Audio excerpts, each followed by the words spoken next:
Salve, salve, rapaziada! Sou eu, Leandro Pinheiro, novamente na área. E esse aqui é mais um Léo Talk Show podcast. E nós temos aí hoje um convidado muito especial. Na verdade, é a primeira vez que entrevistamos um doutor advogado, nosso amigo Bruno Silvestre. E aí?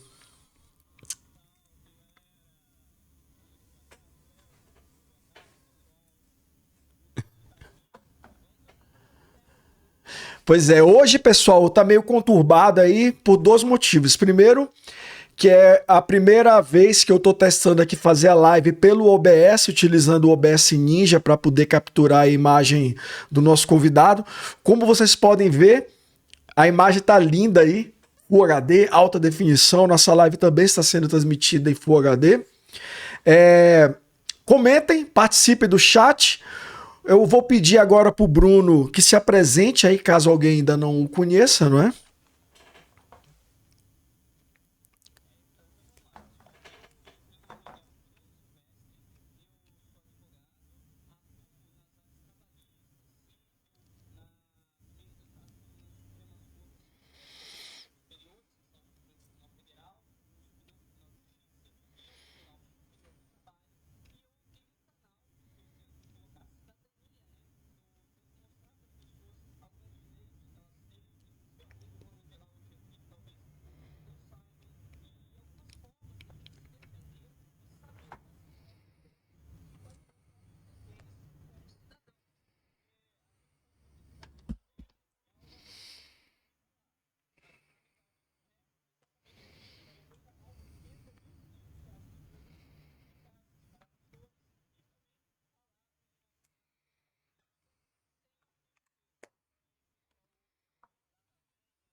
Show. Bruno, e aí também avisando pro pessoal, né? O vida de advogado, cara, é igual vida de médico, né? A gente nunca sabe quando os clientes, né? As pessoas que dependem aí do teu trabalho vão ter uma crise.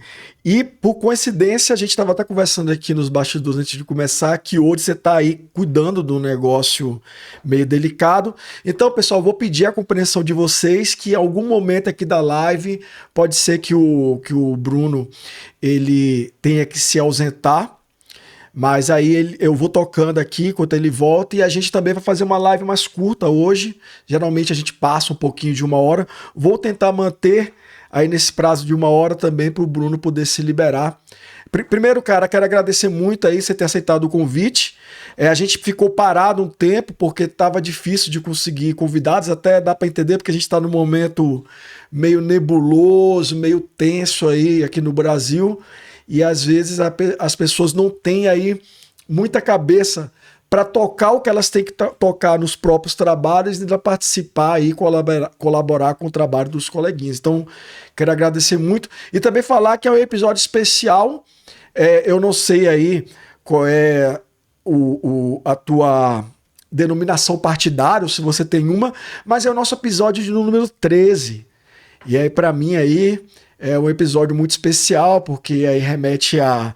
Ó, tô até com um bonezinho vermelho aqui, remete ao Lula, que inclusive hoje ele declarou aí no jornal francês que tá sim na campanha para 2022. Mas vamos deixar esse papo aí de Lula, política, Bolsonaro um pouco mais pro final. Eu queria começar, cara. Você até falou um pouco, mas eu vou colocar aqui uma pergunta de uma pessoa muito importante, que é pra gente saber como é que você começou nesse negócio de produção de conteúdo, né?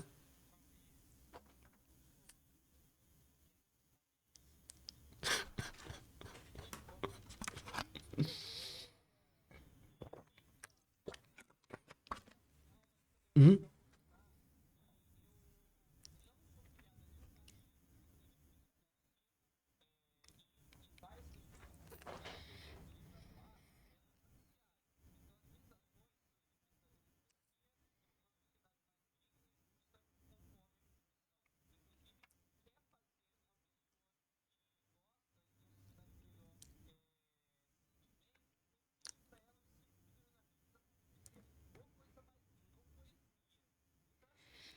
Se você quiser aproveitar, deixa, antes de falar, citar, aí para a galera ficar um pouco mais culta.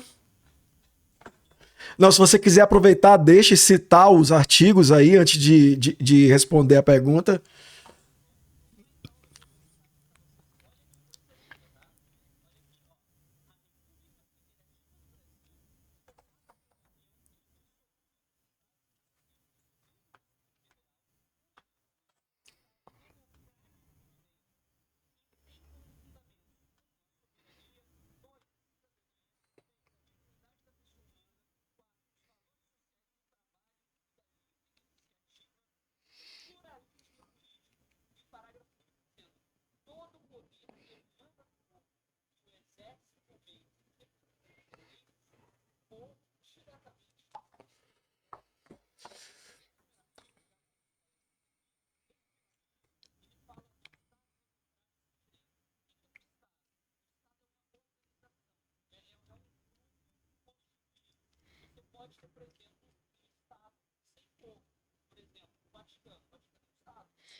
Pessoas votassem por matar ou não alguém.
Uhum.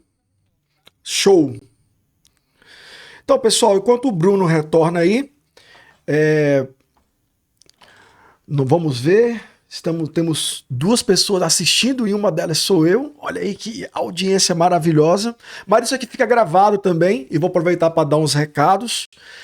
Os episódios aqui do podcast você também pode encontrar nos agregadores de podcast. Vou começar essa semana a postar o backlog que a gente já tem gravado. Vai ser postado de 15 em 15 dias. A gente tenta fazer as gravações aqui semanal para que lá nos agregadores você tenha aí sempre os episódios passados, né? E a gente tem aí um backlog para o caso de passar um hiato desse que a gente fique sem convidados, a gente consiga aí manter uma periodicidade nos agregadores. A outra coisa também, vou passar aqui para vocês o canal do Bruno, né? Opa! Canal do Bruno aqui, youtube.com/cidadão silvestre. Assinem o canal dele, sigam lá. Ele sempre tem algumas lives bem interessantes e também tem alguns vídeos mais curtos aí, que não são em formato de live, onde ele sempre está tocando em algum assunto da atualidade de um ponto de vista jurídico e do direito. Se você quiser contribuir também, nós temos aqui um Pix, que é o leotalkshow@pinetech.com.br. Eu vou até. Não, tá certo, é isso mesmo. Olha, eu ia editar, mas tá certinho. E voltando aqui, nosso convidado de hoje, Bruno Silvestre. Ah, ai, ai, ai, ai, ai. Outra coisa também que eu queria falar com vocês, eu tô com um treinamento de OBS Studio. Para quem não sabe, eu utilizo a ferramenta OBS Studio, que é uma ferramenta gratuita, para fazer as minhas transições e minhas lives. E aí eu vou deixar aqui no chat o endereço lá do Apoia-se, OBS com Léo, onde você consegue se inscrever para participar lá do meu curso módico, R$ 50. Vai ser uma transmissão de 4 horas, onde eu vou passar aí para você a informação necessária para que você fique autossuficiente no OBS. Brunão tá de volta.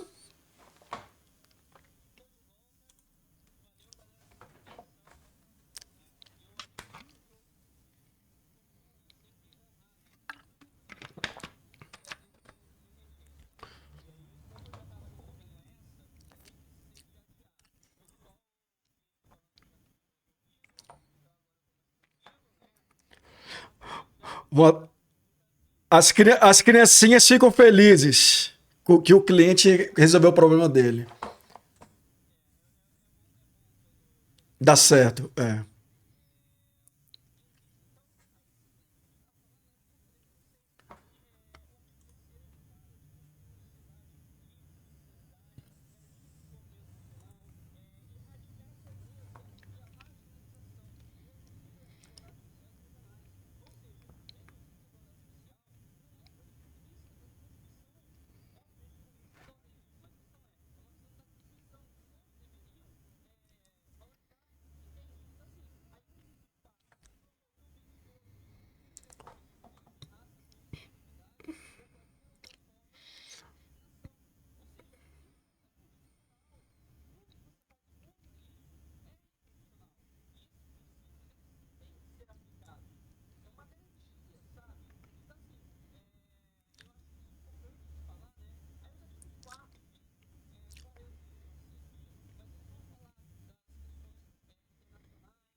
Pô,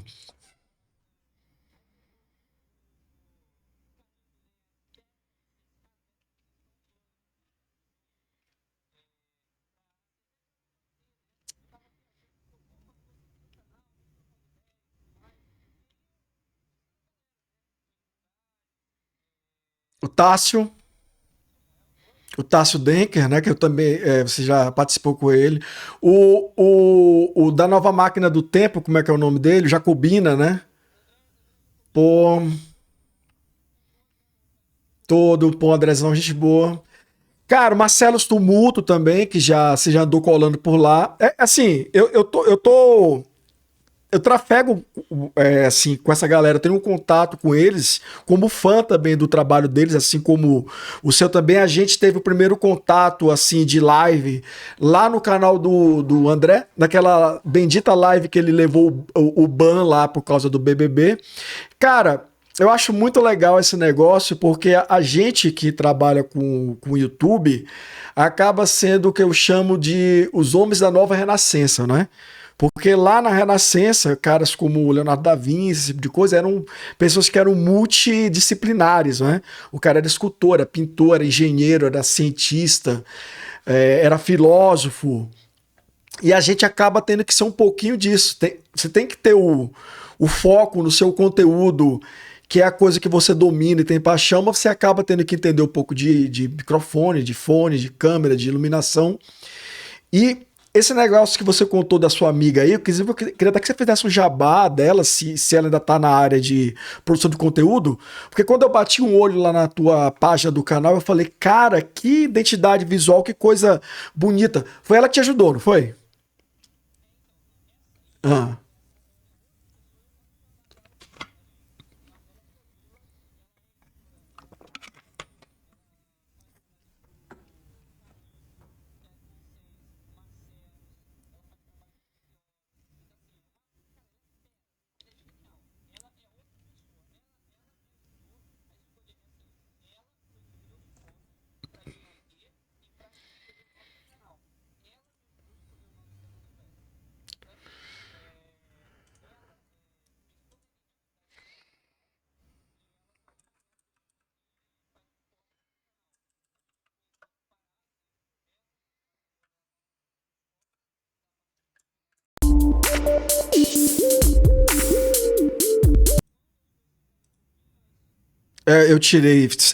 Eu tirei sem querer aqui. É porque na verdade, é que na verdade eu queria mostrar isso aqui e acabei cortando um pedacinho. Você tava, é, que é,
que ela tem que dar a volta, né?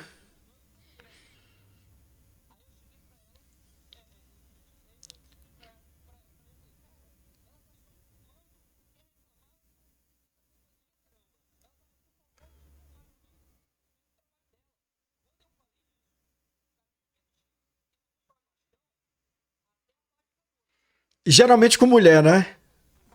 E geralmente com mulher, né?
Então, cara, eu também, né, eu trabalho com TI e antes da pandemia também era assim, era de segunda a sexta, geralmente viajando, né?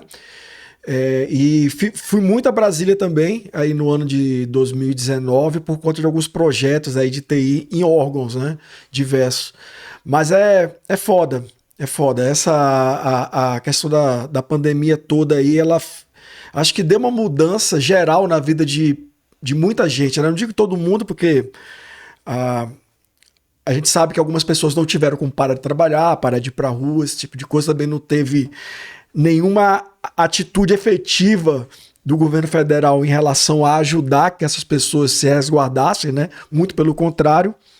Mas o que você falou aí, cara, da questão de tretas jurídicas influenciarem no psicológico e no emocional das pessoas é uma coisa muito séria, né? Eu, por exemplo, eu tenho algumas dívidas com banco, esse tipo de coisa, e cara, eu já não ligo mais porque hoje eu sei que é muito pra te pressionar e te fazer agir por impulso, né? Ou por reação, mas puta, aquelas notificações extrajudiciais, né? Isso é um negócio que às vezes os caras vêm. Porque na prática é extrajudicial, porque os caras não podem fazer nada judicialmente. Muitas vezes é isso. Mas pra gente que muitas vezes não entende o que se passa, o que dá pra fazer, o que não dá, quais são os direitos e os deveres da gente, você fica desesperado, às vezes acaba pegando empréstimo em cima de empréstimo para pagar um outro e vai se afundando cada vez mais em dívidas por causa desses mecanismos aí de desestabilização emocional que muitas vezes é utilizada aí, né?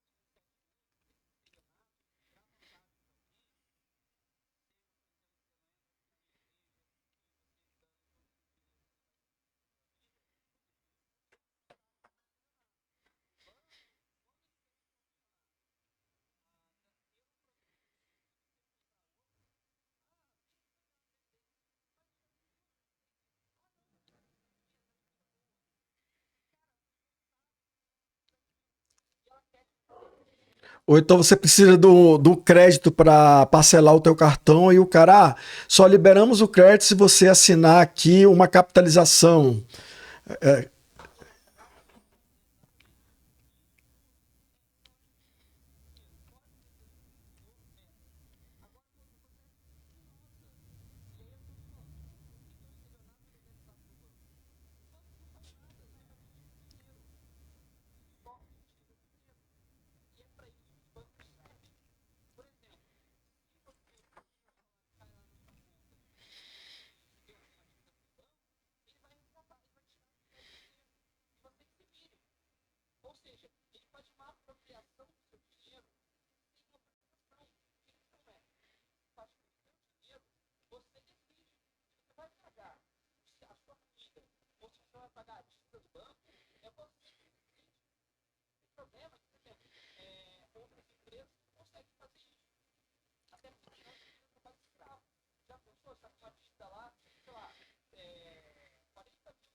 É,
E pega o protocolo, né?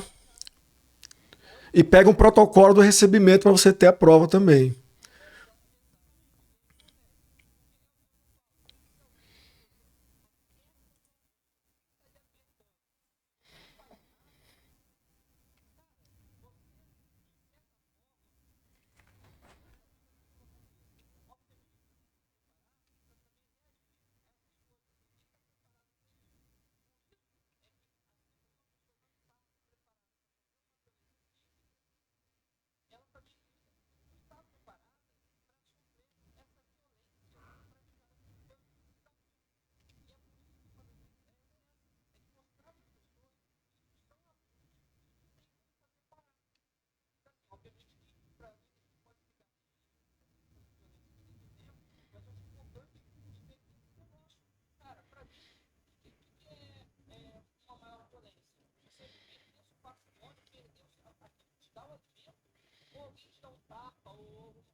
É, e tem outra também, né? Às vezes numa confusão você leva um tabefe e tudo mais, é uma coisa ali que na hora do sangue quente você fica puto e tal, mas depois até passa. Agora, essas consequências aí de dívida, desses mecanismos de endividamento e tudo mais, eles têm um impacto muito mais prolongado na vida das pessoas, né? Uma vez que você entra numa bola de neve de dívida, você às vezes passa a vida toda rolando essa dívida e pagando juros pro banco, né?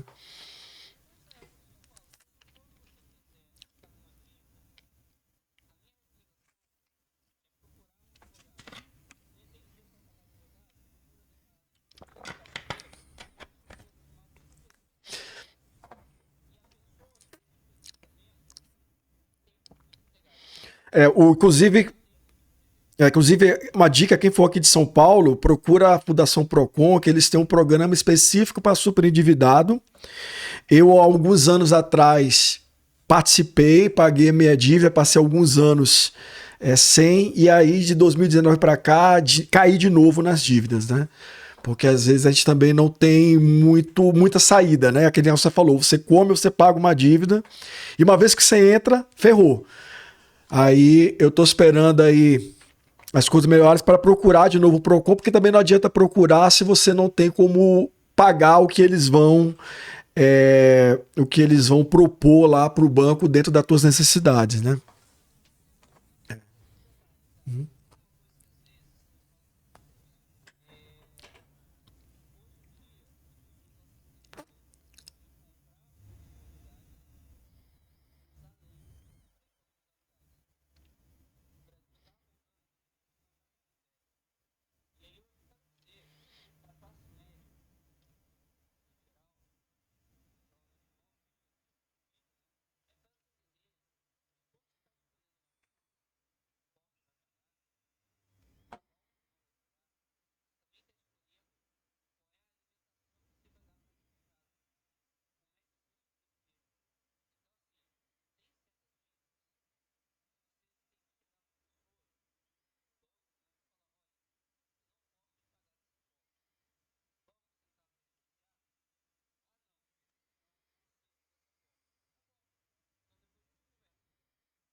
O Banco Central. Ah, tá. Não é o Banco Central, é o Banco do Brasil. É o banco. Eu pensei que era o Banco Central que definia a taxa. É.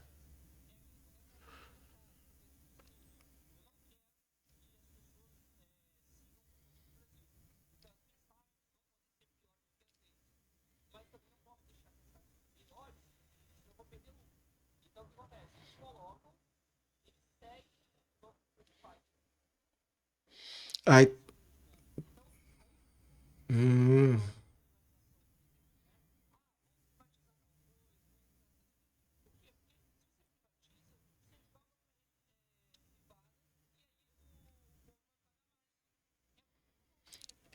Aí o céu é o limite, né?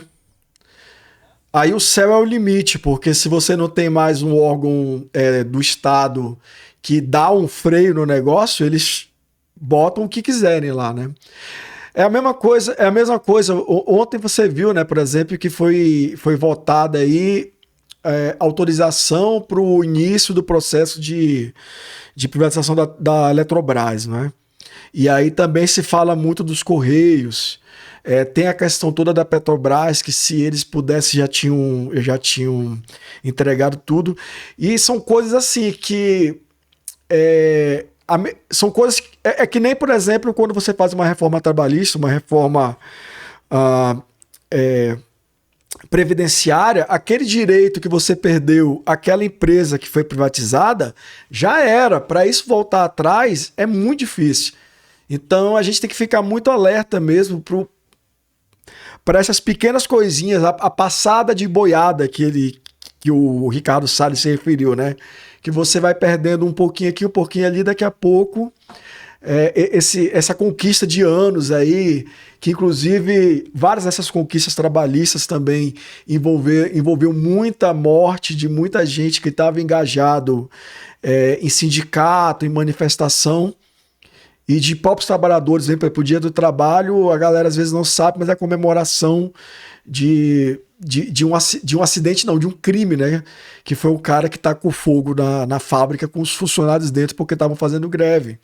Então, às vezes a gente vê como feriado, vê como suposta. Como é que eles gostam de dizer? Mordomia. É direito demais, é mordomia demais para o trabalhador, mas aí o próprio trabalhador, a própria população, às vezes não sabe a história de sacrifício que tem por trás daquela conquista, né?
Uhum.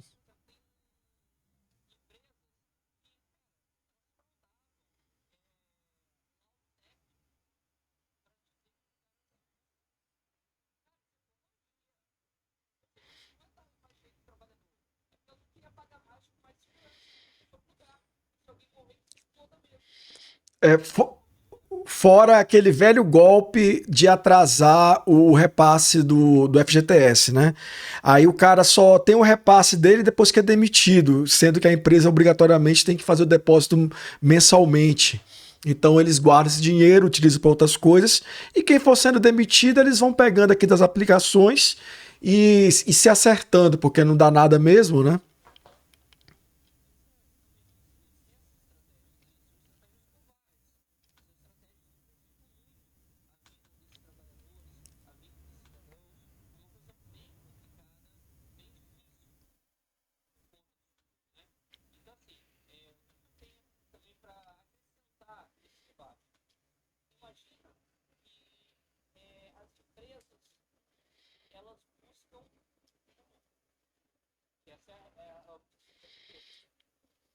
trabalhador, na visão da empresa, é só uma peça para ela atingir o lucro.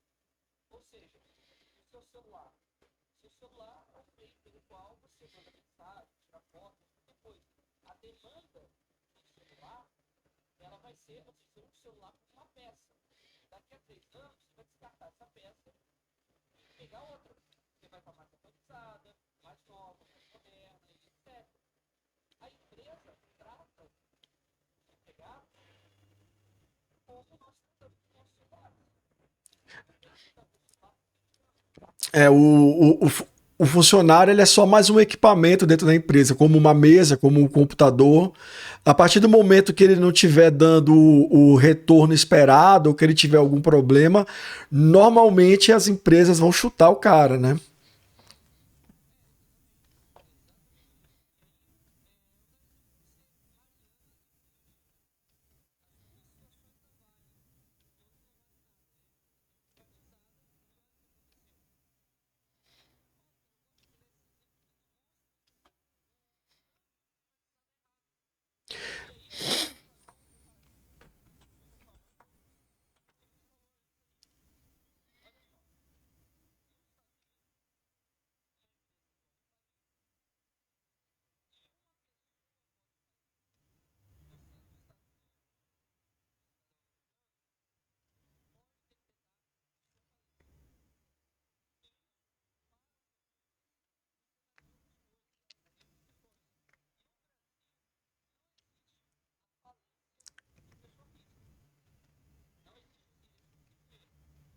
Mas aí tá, esse investimento, para mim, ele poderia ter sido utilizado. Por quê? Porque a pessoa física do Brasil, quando ela entra com falência, social, para tem um prazo, é feito um plano para que ela desenvolva a sua recuperação. Ou a falência, para, deixa de usar, não precisa dessa forma, veja a outra. Ah, não, bem, ela tem fato, tem um negócio, tem etc. Eu falo, isso é mentira. Porque se quer modernizar, faz as coisas já tem. Então, não tem essa apresentação para questão pública. Ah, não, porque a corrupção vai tirar dinheiro de lá. Cara, faz auditoria. Você fazendo uma auditoria, você vai conseguir eliminar quase 100% da corrupção. Então não é um problema. Ah, não, mas botando na empresa privada, você vai ter maior competitividade. Não, empresa privada tem monopólio. Que é um exemplo disso, no Rio de Janeiro ou em qualquer outra cidade. Você vai ter lá as empresas de ônibus. Todas elas são empresas conglomeradas. Por quê? Porque é do interesse daquele conglomerado se manter ali, mantendo as famílias ricas, mantendo as famílias tradicionais daquele setor. Quem quiser tentar entrar, Cara, e esse negócio de estação é uma coisa muito séria, né? Porque como eu trabalho na área de TI, por exemplo, eu trabalho com redes, né? Então aí você tem Cisco, você tem HP, você tem Dell, tem Aruba, tem vários fabricantes. Muitas vezes o projeto, como ele foi pensado, ele precisa de alguns requisitos técnicos de funcionalidade que um fabricante vai ter, 2 fabricantes vão ter. E o que acontece? O cara ele pode fazer uma licitação técnica, mas ela tem que ser muito bem embasada, tem que ter peso para as funcionalidades, até porque vai que alguém tem algumas funcionalidades e tem um preço muito bom que nesse conjunto ele acaba ganhando a licitação por pontuação, apesar de não entregar tudo que é necessário para a efetiva entrega da solução. Só que o que acontece? Primeiro que os caras dos órgãos eles têm um pouco de um misto de preguiça, porque fazer uma licitação que não seja só de preço, que seja técnica, ela dá muito trabalho para os caras, e aí eles precisam, às vezes, de apoio, de conversar com os fabricantes para pegar a documentação e os subsídios técnicos, e aí isso gera um problema, porque esse tipo de consulta ela pode ser enquadrada como favorecimento e tudo mais. Então, e quem perde inferniza a vida do pessoal da banca com processo de improbidade administrativa.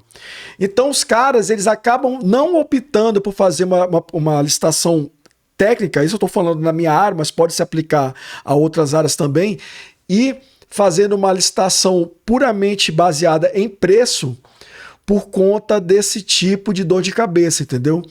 E, cara, eu não estou dizendo que não deveria ter a lei de licitações. Eu acho que ela é muito boa, ela é muito válida, mas tem algumas brechas aí que a galera no começo não se atentava para isso, as empresas, né? E que hoje, cara, tem todo um procedimento para ferrar a vida da galera dos órgãos que estão comprando também.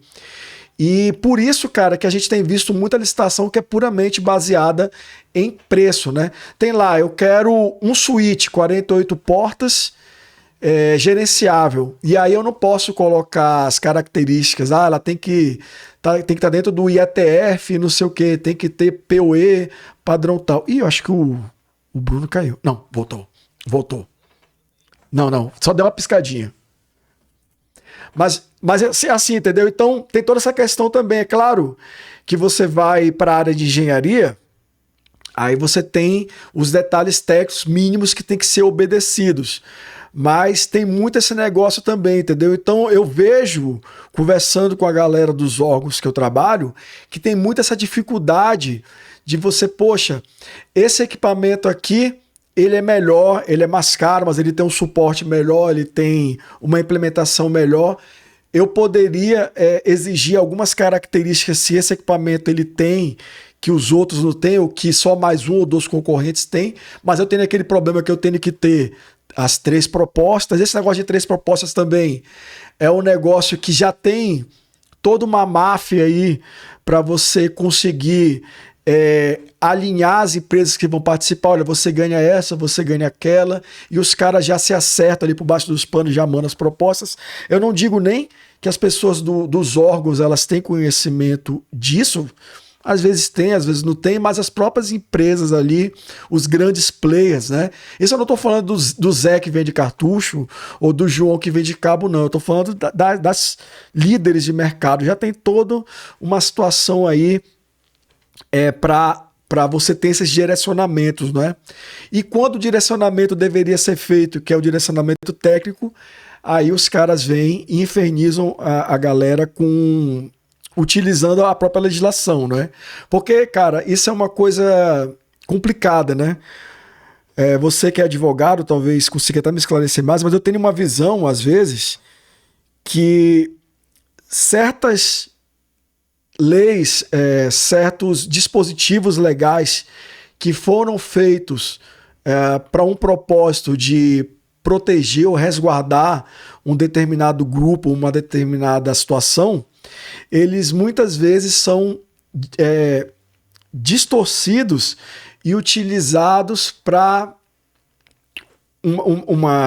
por exemplo, uma brecha na lei para uma situação onde a pessoa ela vai ser coagida, como esse exemplo que eu falei, né, da lei de licitações. Como é que funciona hoje no Brasil essa questão de aprimoramentos de leis? Isso deveria acontecer pelo Congresso, mas acontece mais por jurisprudência ou não acontece? Quando é detectado um mecanismo desse?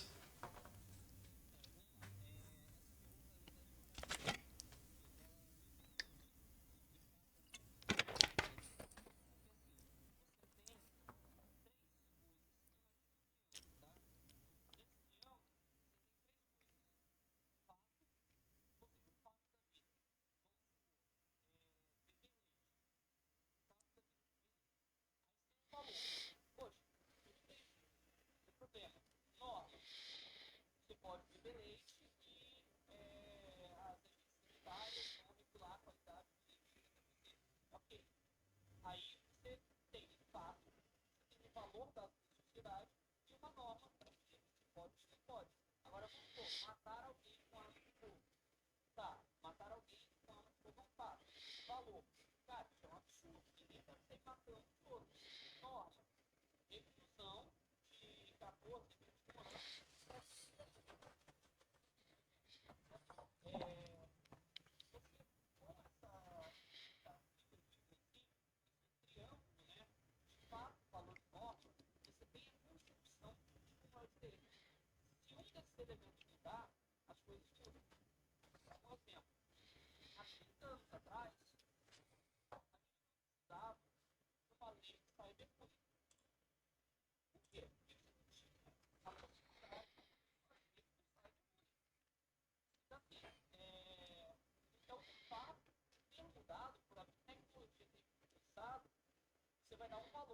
aquela tecnologia. Vai ter uma norma.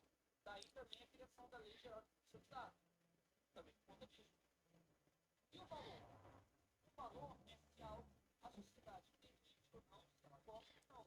Um exemplo, existia, e ainda existe, tá? Ainda existe, um decreto chamado Lei do Biquíni, que é o seguinte, é uma determinação do decreto que proíbe as mulheres de andarem com roupa de 2 metros na praia. Sabia disso? Não.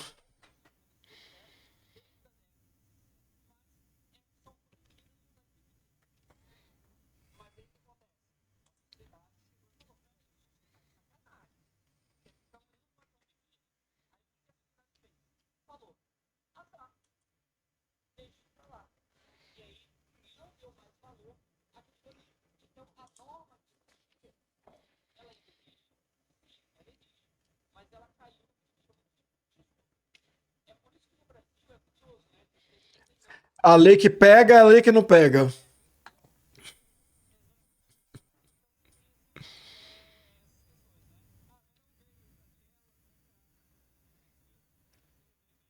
Tá sempre aí.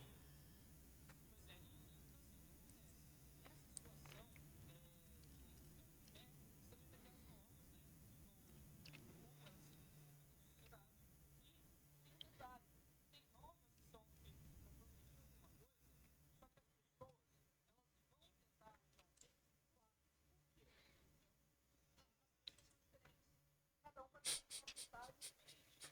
Então, por exemplo, eu queria fazer algo bom para a sociedade, para o ambiente. Eu queria doar para o direito ambiental. Quem contratava advogado de direito ambiental só esse emprego para justamente destruir o meio ambiente? Eu falei, que droga, cara. Você não fácil para mim. Eu não gostava disso. Não acontecia. Por quê? Porque ela quer saber, ah, não, como é que eu posso fazer para ver se já sei? Tá, O cara navegar nas brechas, né? O direito tributário tem muito isso também. O direito tributário tem muito isso também. Eu prestei serviço para uma empresa, uma grande fábrica de bebidas destiladas, lá do Nordeste, que eles têm uma premiação para qualquer funcionário que descobrir alguma forma legal de pagar menos imposto. Então, na época, acho que era 25, era 50 mil reais para cada brecha, né, o contorno que a empresa pudesse usar para diminuir a carga tributária de forma legalizada, que não fosse um crime, né?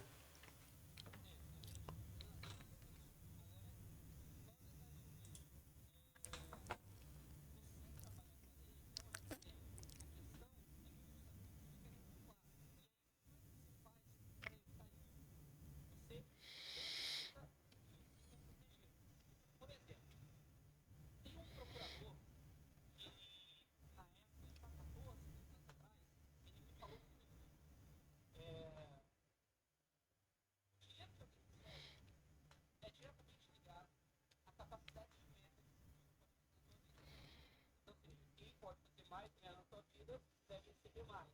Esse é esse princípio, eu não acho que é uma regra geral.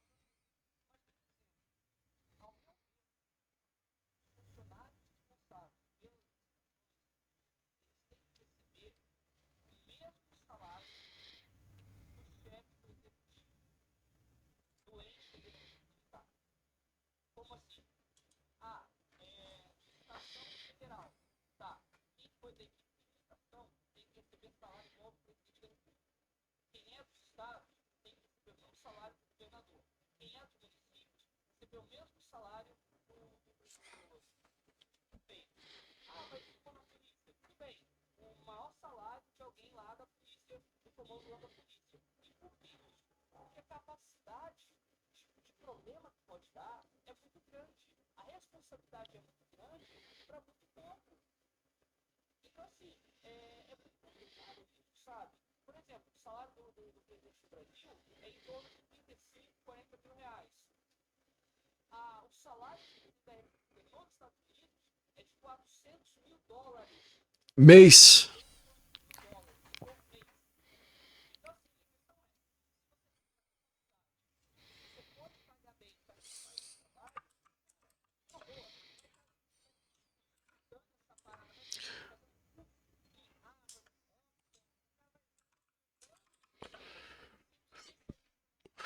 Só uma... É 4 anos lá também? Lá nos Estados Unidos são 4 anos também, né?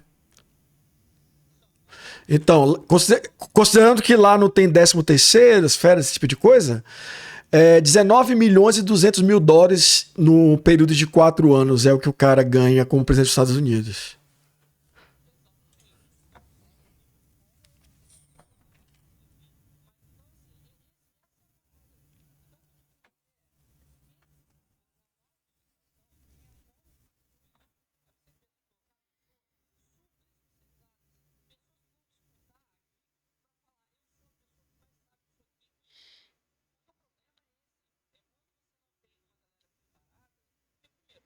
É difícil se preparar. Segundo, é difícil se adequar. Então, é muita dificuldade. Para mim, a lei, ela não é. Para mim, o problema é que começa as empresas já têm empresas especializadas, já tem empresas especializadas em fraudar, e a administração pública, ela não se prepara. E cada vez mais, quanto mais você tem gente da direita, mais você vai se tateando. O,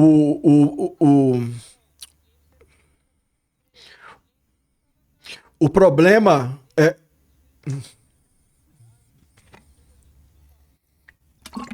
E também tem outra questão, né? Por exemplo, você pega uma empresa, sei lá, o DNR. Nunca prestei serviço lá, mas digamos, o DNR ele tem que comprar asfalto, tem que comprar carro, tem que comprar comida, café e computador. Então, o cara do setor de licitações, ele é super especializado em licitação. Só que ele não entende nada dessas áreas específicas. E aí ele precisa que o cara do asfalto, o cara da ordenança lá do café, não sei nem se é esse o nome, e o cara da TI, eles também sejam igualmente competentes nas áreas deles, tecnicamente, e também tenham um conhecimento suficiente na parte de licitação para que entendam a linguagem e as requisições do pessoal de licitação. Aí como você falou, né? A gente tem o problema de que isso dá trabalho. A gente tem o problema de que os caras ganham mal. A gente tem o problema de que muitos órgãos desses estão sucateados. O pessoal concursado que pode atuar nessas áreas está se aposentando, não é reposto. E aí você tem a questão da terceirização, que não necessariamente o cara que está lá terceirizado, ele vai trabalhar dentro dos mesmos princípios, com a mesma qualidade, e ele também vai ser tão bem preparado quanto o concursado deveria ser. Então, assim, é muito complicado, né, a prática do dia a dia e as simplificações que a gente, enquanto cidadão e militante, tenta fazer em relação às coisas, né? Todo mundo tem uma solução simples para tudo, mas na hora que você vai analisar o dia a dia e as coisas no detalhe, tudo é muito complicado e nenhuma dessas soluções simplistas acaba se aplicando.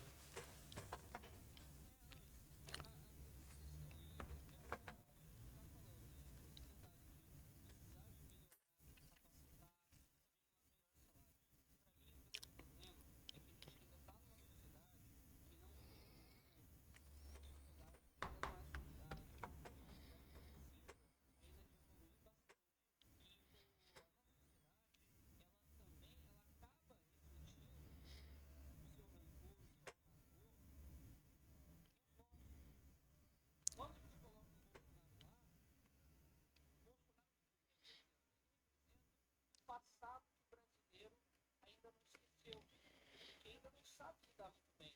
É um passado que está acostumado. É um passado machista, real, preconceituoso, radical de direita, covarde. Então, a gente está acostumado. A ideia é que com a educação, com os trabalhos, torne a sociedade um pouco mais justa. É um trabalho longo, pode ser que demore ainda mais de 50, 60 anos para conseguir chegar num nível um pouco maior de humanidade. De humanidade no sentido da Carta dos Direitos Humanos da ONU, ou Pacto de São José da Costa Rica, que são coisas maravilhosas. Por exemplo, se você quer aprender desde a criança, sem pensar, assista ao Vertigo.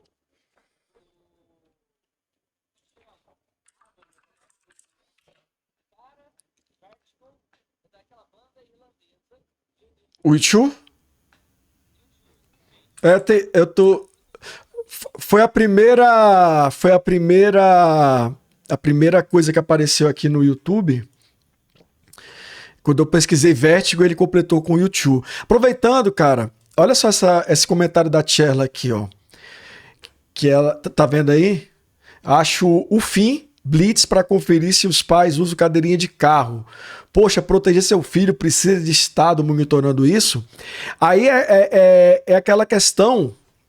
Aí foi legal porque acabou que a nossa conversa naturalmente fluiu aqui para esse assunto. Que a gente. Primeiro, é um erro muito grande de qualquer pessoa confiar no bom senso do coleguinha. A gente nunca pode achar que as pessoas vão fazer a coisa certa pelo próprio bom senso, até porque o que você entende como certo varia muito de pessoa para pessoa e às vezes a pessoa não tem consciência e conhecimento suficiente para entender o que está se passando. Antes de você responder, eu vou só dar um exemplo aqui para a Tcherla. Eu tenho uma parente nossa, pessoa muito querida, que o neném dela ficava com o portão aberto, ele saía. A gente morava numa rua de conjunto, então tinha a via ali entre as casas, tinha a casa de um lado e do outro. Era tipo uma espinha de peixe, tinha a principal e tinha as paralelas, né? Onde ficavam as casas. E aí o neném saía andando, 2 anos de idade, sentava no asfalto ali. E aí uma vez eu cheguei para ela e falei, olha, não deixa o neném sair, sentar, porque vem um cara num carro, às vezes até devagarzinho, mas procurando, olhando para o lado, procurando a numeração das casas, e tá num ponto cego, ele vai passar por cima do neném sem ver. Qual foi a resposta dela? Ai, não fica falando coisa ruim que atrai. Quer dizer, eu em momento nenhum desejei que o filho dela fosse atropelado. Eu estava dando um alerta de uma possibilidade que é mais plausível o cara não ver a criança do que a pessoa que tá vindo com o carro ali ficar parando o carro e pegando e procurar de quem é esse menino aqui e devolver. Então, cara, mesmo quando se trata de proteger a prole, algumas coisas que não são problemas, as pessoas ficam com medo por desinformação e por instinto, e às vezes o que é um problema que está ali na cara, a pessoa às vezes não consegue visualizar e tem que alguém de fora vir e dar um toque. Então, eu acho muito delicado essa questão da gente dizer o que o Estado deveria ou não deveria se meter, o que o Estado deveria ou não deveria regular. Isso deveria partir do bom senso das pessoas. Eu acho que se a gente tivesse bom senso na humanidade, a gente não teria Trump, não teria Netanyahu, não teria Berlusconi, não teria Bolsonaro. Então, acho que a gente não. É uma coisa que a gente não pode contar com o bom senso das pessoas, vide o comportamento geral da população em relação à pandemia. Aqui, assim. Tipo assim, o que você acha dessa questão também, né?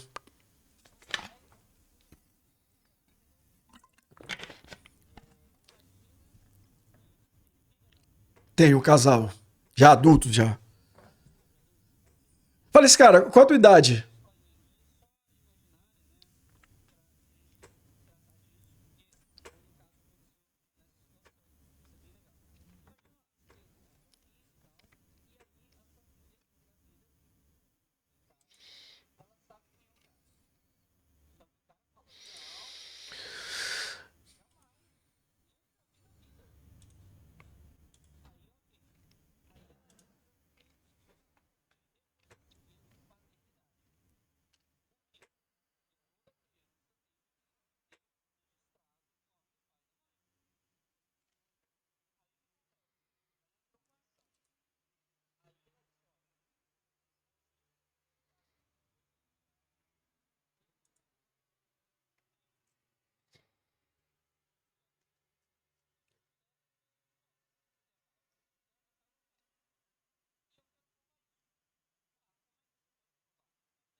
Você precisa de uma amostra de tecido ou de secreção que contenha o DNA viável que possa ser analisado e gerar aquele relatório lá que vai dar se é 100%, 0%, 99%.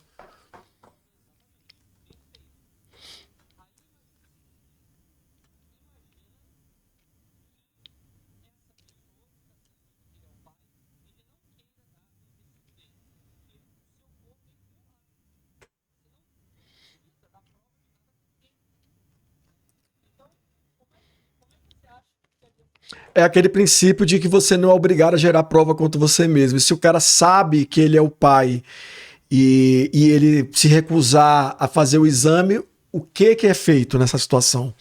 Explica pra gente.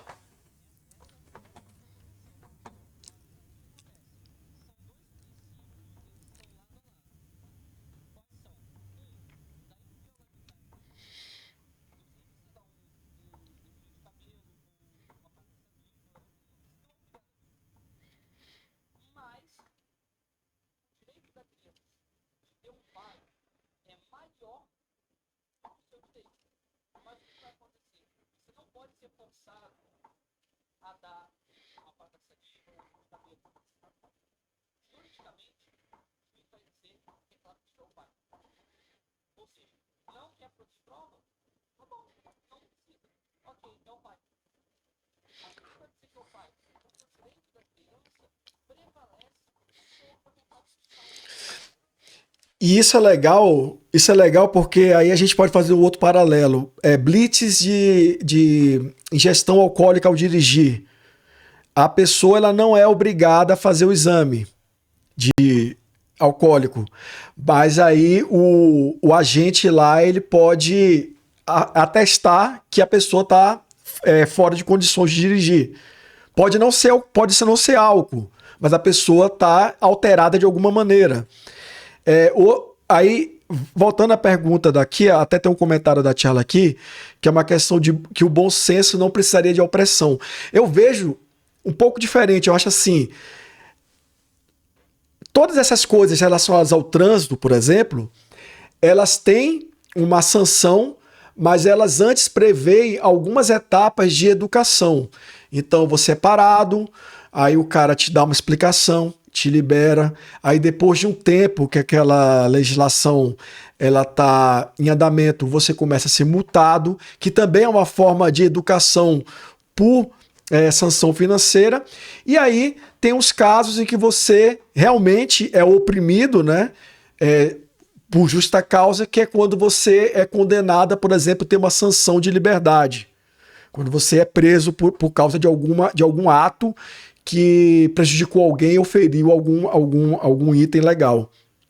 Mas eu considero que essas etapas aí de você separado, eu acho que é dever do Estado, em várias situações, fazer o que a gente chama de.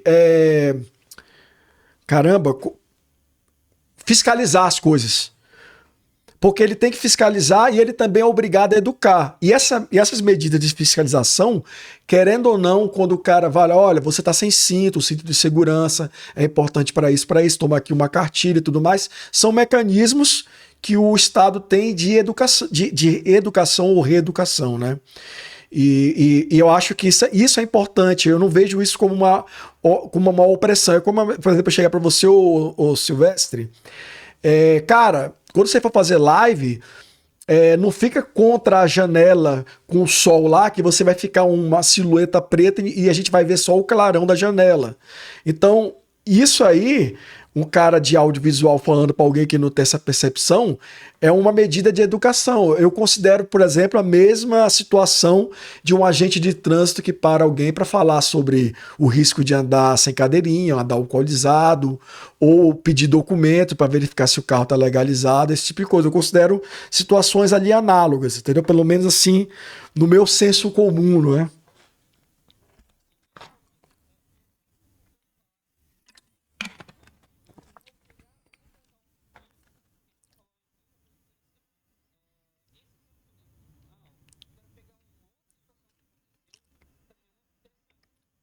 A gente falou que se o pai ele não prestar a prova,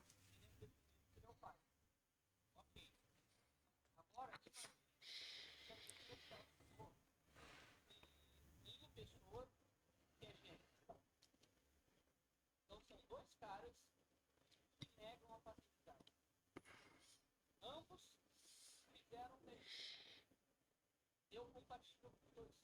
Por quê? Porque Se for univitelino, aí o DNA deles é 100% compatível. Só pra. É.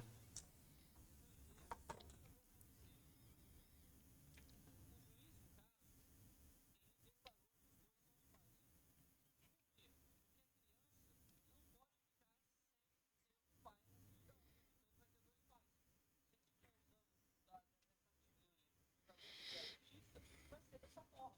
Então, aquilo que eu falei do Diego, né, que é chamada teoria, falava de quatro valores mortos. Então, o que acontece?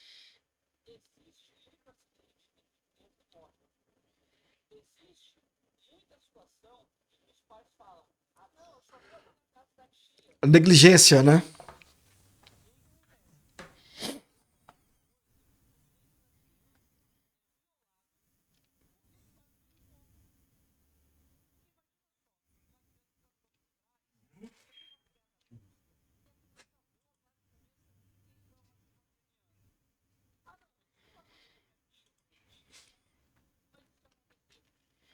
Está disposto a ir para a cadeia, ficar preso por assassinato, tem que negócio.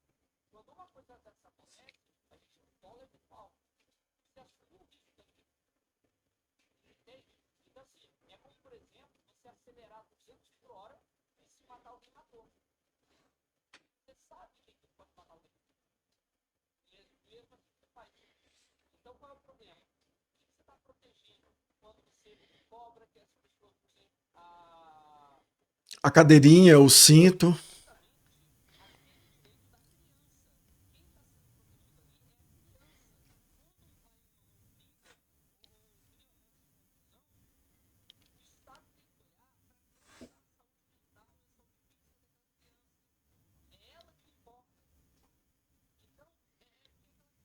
a pessoa que ela é incapaz de ter uma pessoa que não tem a sua capacidade de plena, ela tem que ser protegida, tá? Isso é uma regra.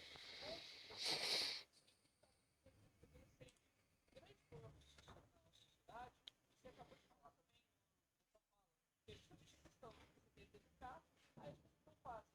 Aí você faz fiscalização. Porque imagina se todo mundo fizesse. A fiscalização ia dar negativo todo dia, e aí depois de 4 meses, o chefe, ninguém para e já está todo mundo cumprindo.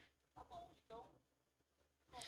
Vamos pegar esse recurso, esse esforço aqui e gastar com alguma outra coisa que esteja precisando.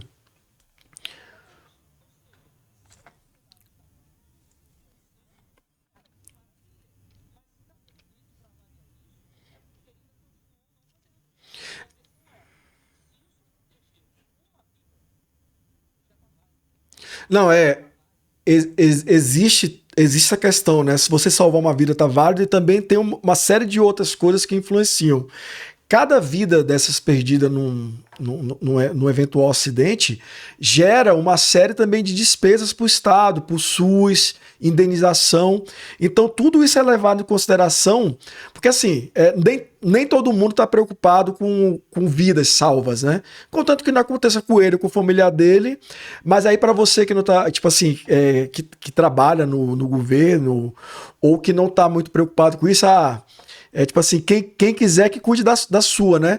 Tem essa questão também financeira. É por isso que muitas vezes se discute a questão de imposto de cigarro e de criminalizar, por exemplo, as fabricantes de cigarro, né? Porque tudo bem, o cara escolheu fumar 30 anos da vida dele, mas quando dá ruim, é para o sistema público de saúde que ele vai recorrer, vai ter que fazer quimioterapia, cirurgia, tratamento, consulta e pegar a medicação dele. A indústria do tabagismo não é responsabilizada com nada. Então, às vezes eu vejo a galera, poxa, não pode mais fazer propaganda de cigarro, propaganda de bebida, que saudade dos anos 80, dos 90. Só que a gente tem que ter um pouco de consciência também dos motivos que levaram a esse endurecimento da legislação, né?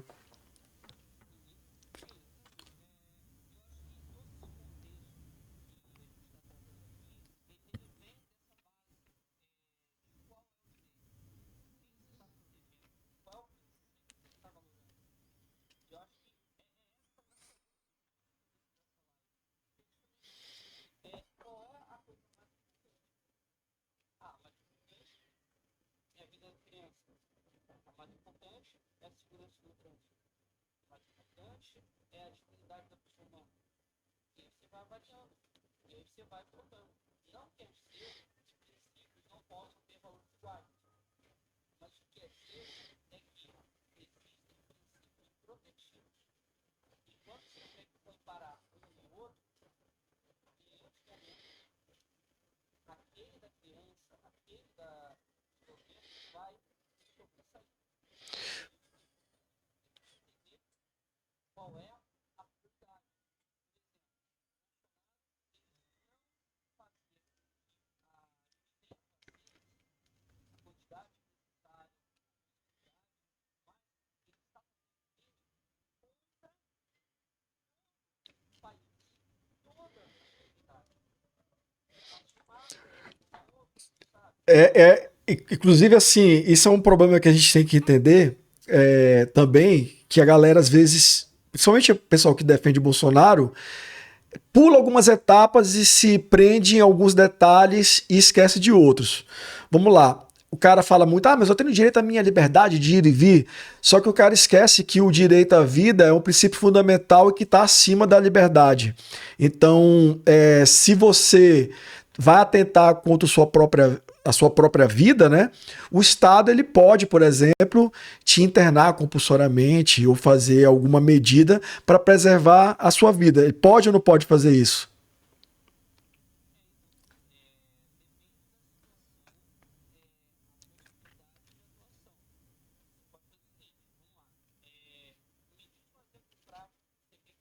Por exemplo, eu tô em depressão, tentei me matar e a minha família aqui vai e quer que eu vá me internar numa casa de repouso para fazer um tratamento, acompanhamento psicológico. E eu me nego.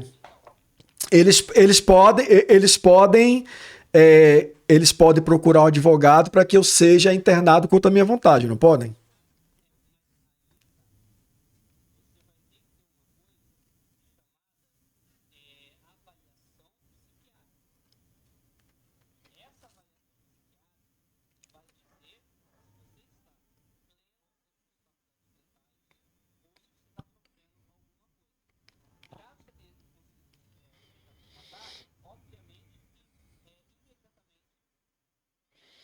Encaminhado para uma clínica psiquiátrica, mas você fica lá para se recuperar desse trauma.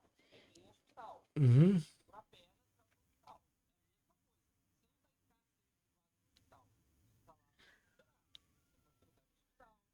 Você pode não ter tratamento, e aí vai.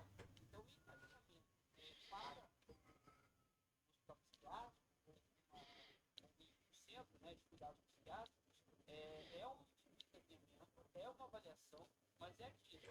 Se ficar comprovado que você tem as suas plenas capacidades mentais, você tem as suas escolhas. Isso é um outro problema, né? Esse negócio de você provar que uma pessoa é incapaz é uma coisa complicadíssima também, né? No mundo jurídico, né? Até porque também se fosse simples, né? Se fosse simples, isso seria usado aí para alguns motivos que não são os motivos tipo assim, que deveriam ter sido usados. Eu vou dar um outro exemplo que eu vi um dia desse na televisão. Uma filha tava nesses programas aí, Espreme Sangue, né? A minha mulher adora esse negócio. Aí, às vezes eu passo, ela tá assistindo. E por coincidência,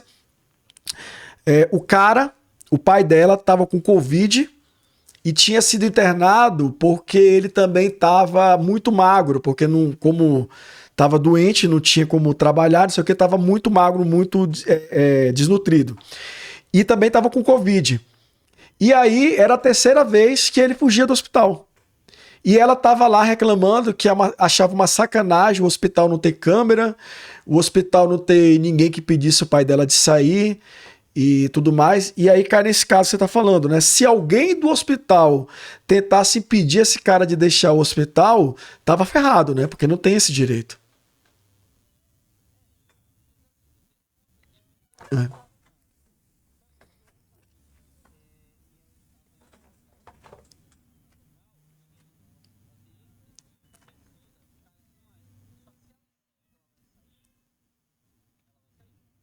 Isso, tipo assim, o segurança não pode pôr a mão, pegar o cara e prender o cara. É.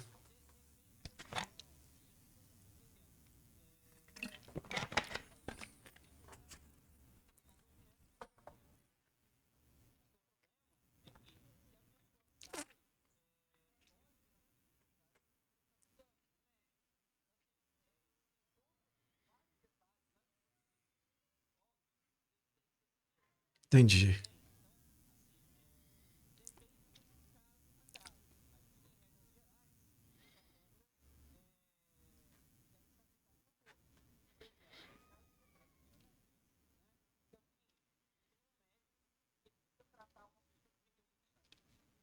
Aí a família é testemunha de Jeová.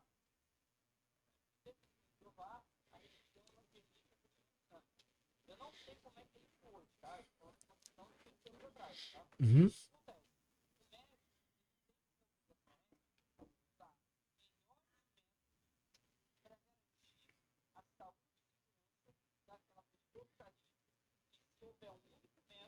Ela vai ter conhecimento para tentar salvar a vida da pessoa. O que acontece?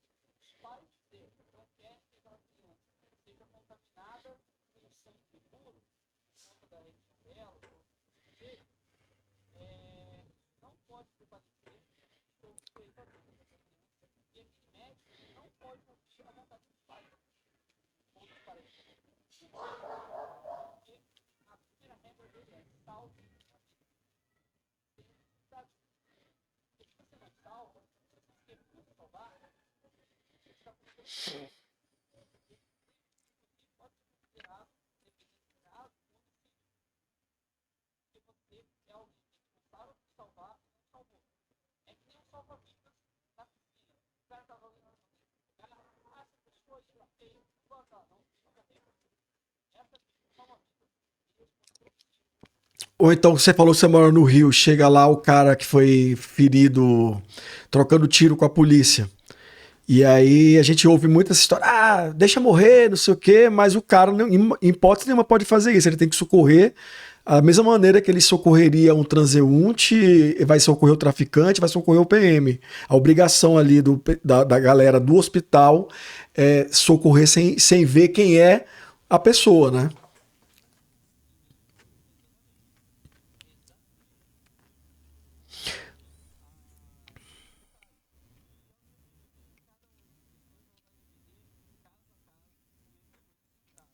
Mas o médico é obrigado a salvar vidas.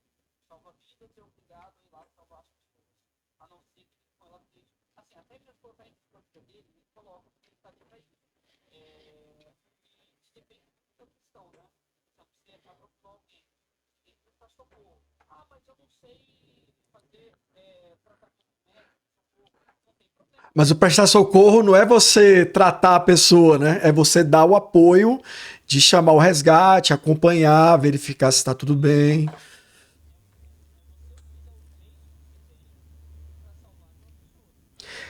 Cara, só para te avisar, tá tão bom esse papo que já são 1h32 de live. Desculpa, eu tava de olho aqui, quando eu olhei era 45 minutos de live. Aí eu falei, daqui a pouco eu olho de novo. Aí eu fui olhar agora e já passou mais 45 minutos. Eu não sei como é que tá teu tempo aí, cara, mas. É. Hum, hum, hum.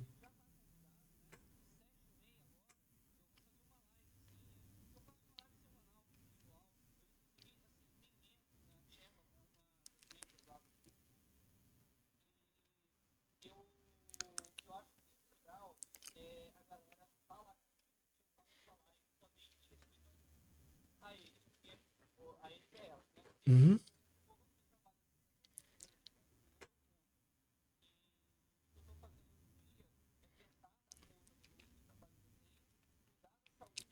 Organizar a vida e ainda fazer live. Então, assim, eu tenho tentado fazer uma live, pelo menos em consideração ao canal, né? Pra ele está de meia da noite agora, Uhum. Pô, me manda o link. Me manda o link para entrar.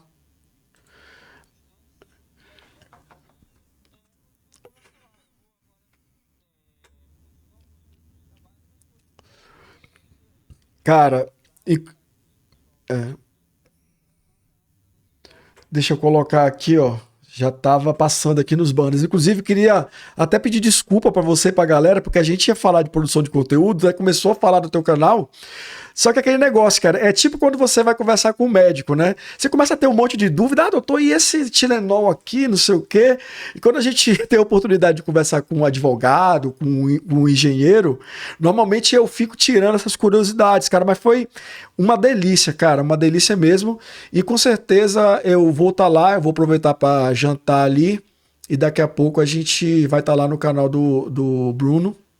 E, cara, suas últimas palavras aí. Últimas não, né? Vamos ao encerramento da live.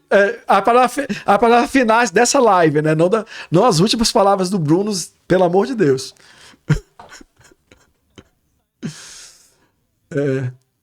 Não, fazer igual o Vilela lá do Inteligência Limitada, né? Se você fosse morrer agora, né? O que é que você queria deixar pra posteridade, né?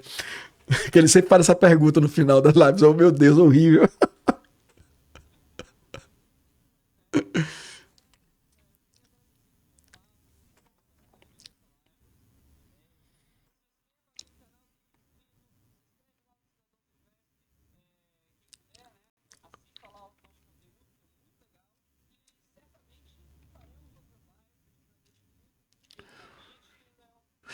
Já, já tá convidado pra gente voltar, né, e falar um pouco mais do canal mesmo, né, de produção de conteúdo, lâmpada, câmera, essas coisas que todo mundo que tem canal ou odeia ou ama, né, que é falar de equipamentos, de como é que grava, esse tipo de coisa.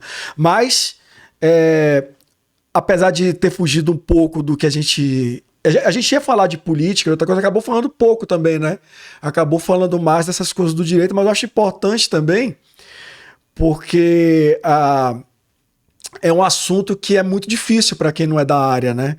A gente tem, assim como medicina e ciência, esse tipo de coisa, ciências exatas, no caso, né? O direito ele é ciência exata ou ciências humanas?